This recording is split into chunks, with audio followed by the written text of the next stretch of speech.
They realize that everything is more profitable for the companies if you can transform everything to some form of subscription service. We're not buying things anymore. We're not buying products. We're not buying stuff.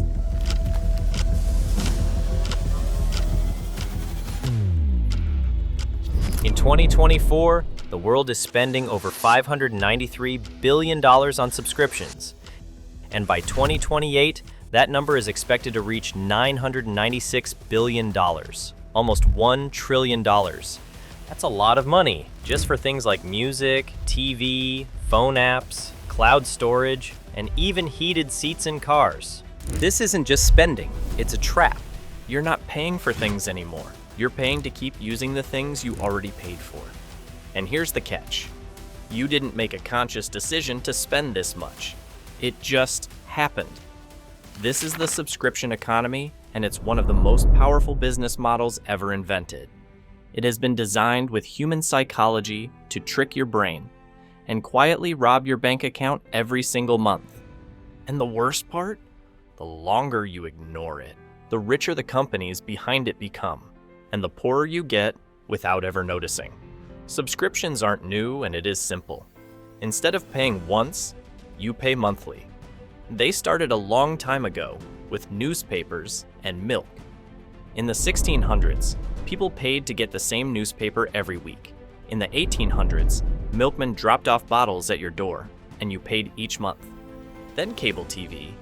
Then Netflix showed up. In the 2000s, Netflix changed the game by sending DVDs by mail. Later, they went online, and boom, the world followed. From razors and dog food to digital notebooks and smart thermostats. You're not buying products, you're buying access. And if you stop paying, that access disappears, which means companies aren't just making a sale, they're creating dependence. Think back to the early 2000s. You bought a DVD and it was yours forever. You bought Microsoft Office once. You paid for Photoshop once. Your fridge just worked. No Wi-Fi, no monthly charge. But fast forward to today. Microsoft Office, now $99 per year. Photoshop, $21 per month. Tesla's full self-driving feature, a whopping $199 a month. BMW, they tried charging $18 a month just to heat your seats. Why are companies doing this? Because selling you something once earns them $100. But renting it to you, that earns them $100 every year. They don't want a customer, they want a subscriber, and that shift from ownership to access is the foundation of the subscription trap. On paper, subscriptions seem great. Lower upfront cost, convenience, cancel anytime. But here's what really happens. You sign up for one, then another, then 5 more.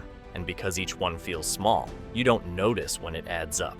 This isn't just bad budgeting, it's by design. Companies have studied how your brain works, and they've weaponized it.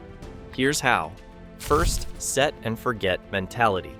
When you buy something once, your brain feels the pain of the transaction. You consider it, you weigh it, you swipe your card and feel it. But a subscription, you feel it once, then never again. This is called transactional decoupling. You separate the decision from the payment. The monthly charge becomes invisible. 2. Anchoring and illusion of affordability. Spotify, just $10.99 a month. iCloud, only $2.99. Workout app, cheaper than a personal trainer. Each one is framed as a deal, anchored against something more expensive. But add 15 of these and you're spending like royalty without realizing. 3. Dark patterns in UX design. Ever try canceling a subscription? They bury the cancel button. They guilt trip you. They make you call someone or navigate 12 menus just to quit. It's not accidental, it's called a dark pattern, and it's meant to exhaust your willpower. 4th, pre-selection bias. The free trial is already checked. The subscribe annually box is brighter. The start now button is green. These are micro manipulations designed to push you toward impulse consent. All of this adds up to one thing. You're not making decisions.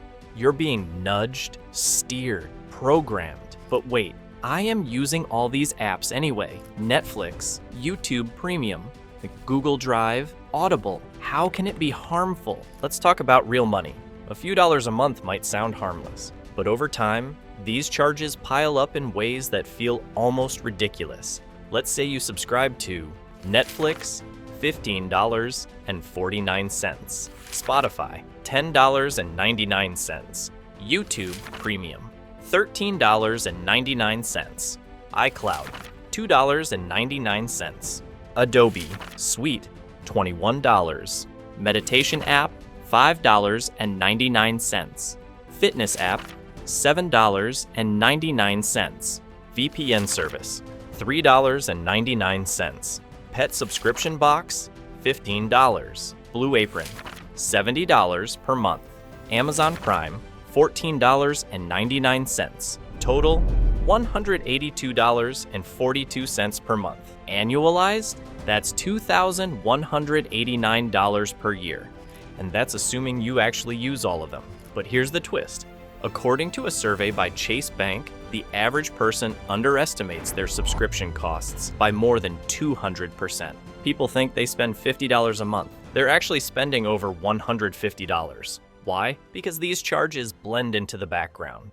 Like a gym membership you never canceled, or a language app you haven't opened in 8 months. It's not your fault. These services are designed to be invisible once installed. Now flip the script. If you're the company, subscriptions are your dream come true. Instead of hunting for customers every month, you just charge the same ones again and again. It's called monthly recurring revenue, MRR, the holy grail of modern business. Here's what subscriptions give companies: predictable income, higher valuations, investors love stable cash flow, customer lock-in, data collection at scale.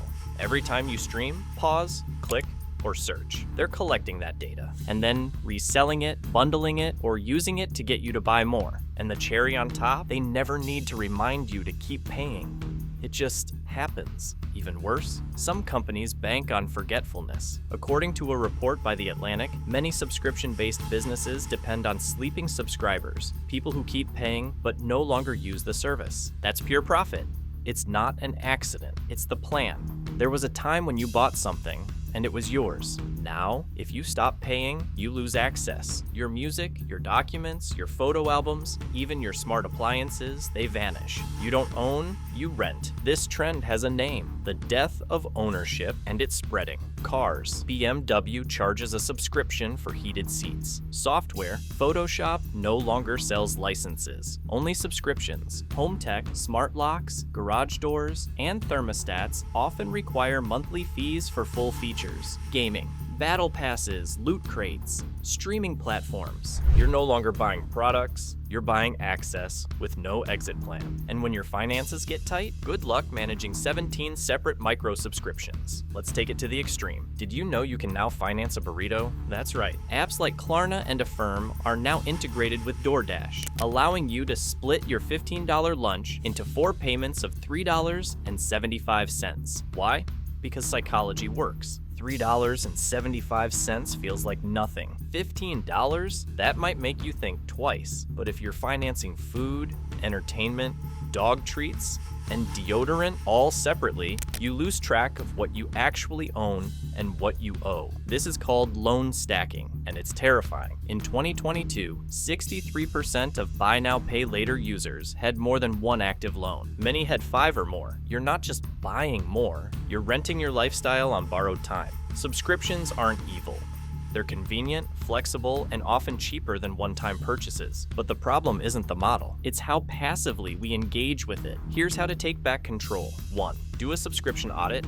Go through your bank and card statements line by line. Make a list, add it up, prepare to be shocked. 2. Use apps like Rocket Money or Truebill. These help identify and cancel subscriptions you may have forgotten about. 3. Unsubscribe ruthlessly. If you haven't used it in 30 days, cancel it. You can always resubscribe later if it becomes essential. 4. Switch to annual billing if it saves money. Some services offer a steep discount if paid yearly. It forces you to think harder once a year instead of going on autopilot monthly. 5. Avoid stacking subscriptions. Don't overlap multiple services that do the same thing. Netflix plus Hulu plus HBO. Choose one or rotate. 6th, question. New signups. Ask yourself, will this actually improve my life? Or is it solving a problem I didn't even know I had? 7. Create a subscription ceiling. Set a fixed dollar amount, say $100 per month. If you want to add a new one, cancel an old one. Remember, every subscription you cancel isn't just saving $9.99. It's reclaiming attention, financial clarity, and freedom. Here's one simple rule to live by. Never pay for something monthly unless you truly use it monthly. That $5 app, that $14 Prime account, that $70 meal box, ask yourself, is it worth renting this part of my life? Because subscription creep doesn't feel like a wave. It feels like a slow tide pulling you further from shore until you can't see the cost anymore. But once you step back, run the math, cut the fluff, you start to realize how much of your income was being quietly stolen every single month. Now you know, now you can fight back.